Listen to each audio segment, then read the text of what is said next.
Nowadays, when people ask me about digital nomading, I basically tell them I wouldn't really recommend it for more than a year. And the thing is, there is a better way to digital nomad, and I'll tell you at the end of this video. But before that, I'm gonna explore all of the downsides to being a digital nomad. The hidden sides that people don't really tell you about. Because on Instagram and all the social media pages, you just see the highlight reels of all these people living the remote work lifestyle in like a new beach, a new island. They look like they're having the time of their lives. Well, the truth is there are a lot of stresses and hidden costs in the digital nomad lifestyle. And today I'm going to be exploring 5 reasons why I'm no longer a digital nomad and why there is a better way.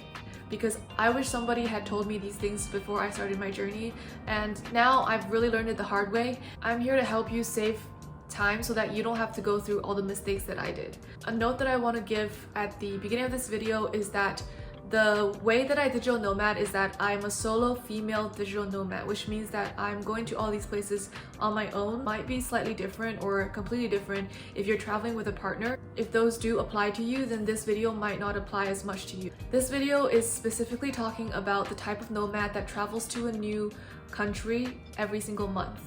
And that means that you literally start all over again every 30 days. That's the kind of digital nomading that I did. So the number one downside I have to mention is that being a digital nomad means that you are starting over literally every single time you move to a new location. That means finding new friends, finding new cafes, finding new gyms to work out at. So everything is like a restart, including your social life. And that was the hardest part, is that every time I went to a new place, I had to make friends all over again. And when you're traveling, you already know that you meet so many people every single day. But it's even harder when you have to do that all over again the next month. And you know, a lot of the times the conversations are going to be the same. So actually what worked well for me in spite of this is just following another friend who was already in a country, and usually that helped me a lot more is if I had another friend that was digital nomading in that country and I could at least have one person that I already knew, because going to a new place is kind of intimidating. So when you're starting all over again, having that one sense of familiarity really helped me. I really don't recommend switching places every 30 days because it just gets really exhausting. Probably by the 4th or 5th month, you'll already get burned out from having to restart all over again and finding new friends all over again, unless you're kind of in a phase where you just want to do your own thing. The second thing that's really difficult when you're a digital nomad, just the stress of figuring out your flights, where you're gonna go, and sometimes you're forced to leave the country because visa situations are maximum 30 days. So for example, when I went to Vietnam, the visa restriction was 30 days with the visa, so I had to literally leave at the 30-day mark. But the thing is, I don't want to leave. I kind of want to stay longer, and that's where the problem lies. I had to book a flight out, and then I had to find accommodation in that new country. It's really stressful when there's these visa restrictions. So having to think about the visa stuff plus figuring out the flights and accommodations, coupled by the fact that when you're in that new country, you basically are kind of like confused for the first few days. You're really getting a bearing of that new country. So it just like adds a lot of stress when you have a full-time job. Imagine if you have a full-time job and your visa runs out and you have to leave the country and you have to figure everything out on top of your full-time work. That just added a lot of stress for me because personally, I really hate booking flights and accommodations, doing logistics. But if you are that kind of person that loves logistics and figuring things out, booking things, then maybe you wouldn't mind this. But this was a huge con for me as a digital nomad because I just didn't want to think about where to go next. I want to stay longer in a place because I don't want to figure out the logistics, and I already have friends and people in the country I already know. So leaving all of that behind and figuring it out all over again is really stressful. The third point that makes it really difficult to be a digital nomad is that not only do you have to worry about the visas, getting out of the country, applying for your visas, doing all of this stuff, but you also have to worry about your finances. Because a lot of the times, digital nomads are entrepreneurs or creators or freelancers because they are completely location independent. And that in my case, I was a freelancer, I was doing UX design for some small startups, and I would run into situations where companies don't pay me because it's a really small startup. So they would just like cheap out and not pay me the full invoice, or they wouldn't pay me for the last month. And when I'm figuring everything out as a digital nomad, going to new places, plus when these financial situations come up where I'm not getting paid for the month. Finding new work on top of figuring everything out in a new country made it incredibly stressful for me, because if I had a steady source of income, like a full-time job, it would have been easier. But I'm not the kind of person who wants to do a full-time job. The instability of the freelancing slash entrepreneurship life, coupled with the constant environmental changes, it just makes you feel like you're always on fight or flight mode. You have to figure things out, figure out your finances, figure out where to go. So I was kind of on that mode for a while, and you don't realize that until you kind of settle down in a place and you realize like, wow, I have so much mental space now because I don't have to think about where to go next. I don't have to think about booking flights. And that was a huge relief for me and a saver of mental energy. And the fourth thing that I really want to mention here is that you really get numb to the new things and the beautiful things if you are constantly going to a new place every single month. About 4 months into my travels, I remember I went to Vietnam from Bali.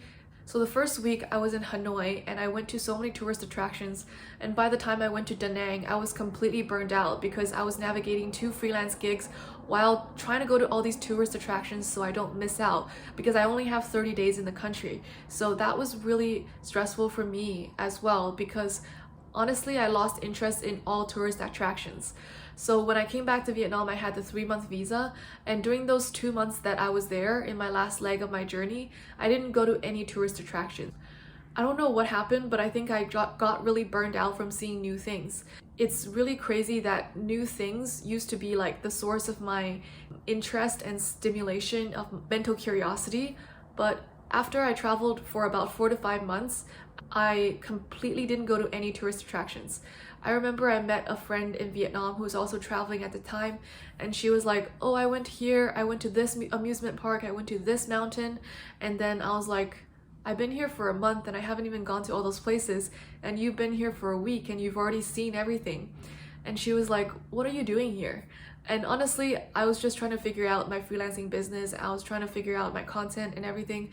I completely lost interest in seeing new things. And that's why being a digital nomad, going to a new place every month is not sustainable. After a few months, new things just become the same. It's kind of weird in that it doesn't sound like it would make sense. After a certain point, it's just another mountain. It's just another museum.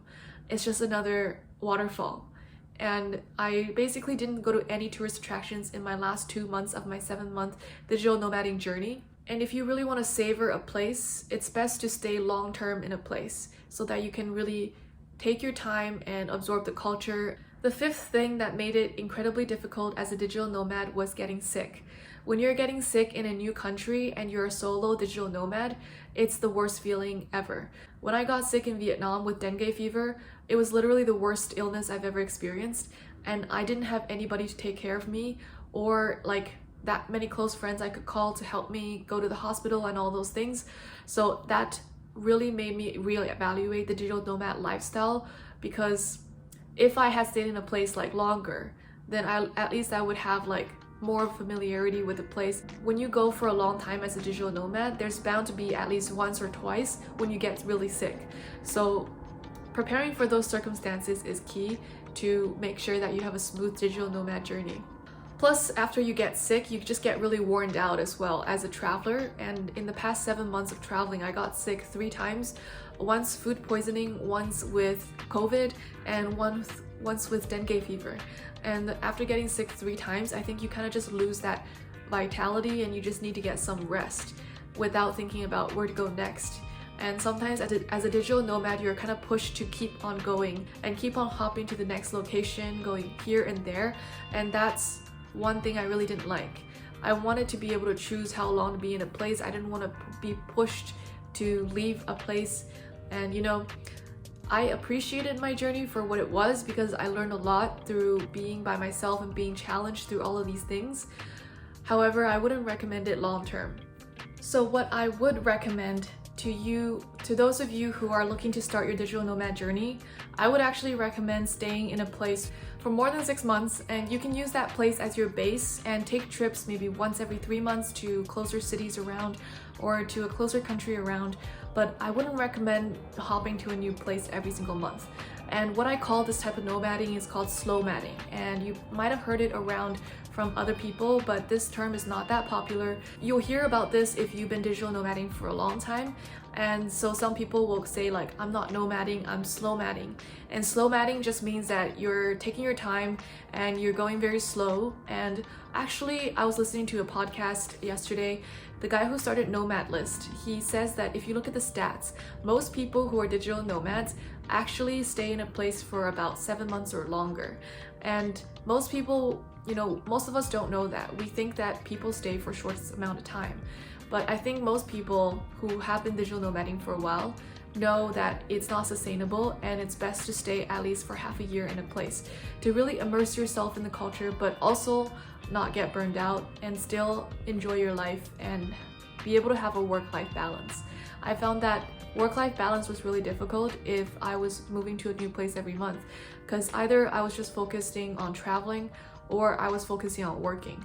I didn't really know how to find a balance when I was going to a new place every single month. In my next video, I'll be talking about how to live a balanced lifestyle as a digital nomad, and if we can get to 10K subscribers on this channel, then I'm going to be launching something very exciting to help you start your digital nomad journey. So if you like this video, then please subscribe, and I'll see you next time.